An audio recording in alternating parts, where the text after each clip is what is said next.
Middag julle, Dieter van Easter End Caravan World. Ek staan hier by ons nuwe perseel. Daai trokkie wat daar ingery het nou. Dit is ons eerste vrag konkreet vir die fondasies. Ek is ongelooflik opgewonde. So julle kan sien al die staalwerk is in, die fondasies is gegrou. Daar is die ingenieur en die argitek. Hulle gaan nou ry.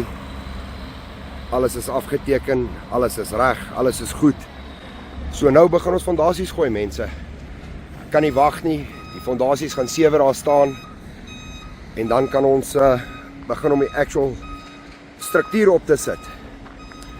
So ek het vir julle gesê, ons gaan terugkom na julle toe sodra daar weer iets baie interessants gebeur. Dit is nou dit.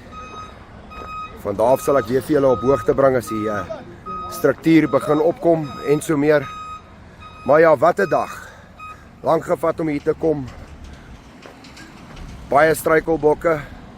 Maar ons is darm vandag daar. Dank die liewe Here. En ek glo dat dit wat kom van hier na net van krag tot krag sal wees. Ons praat weer oor 'n week.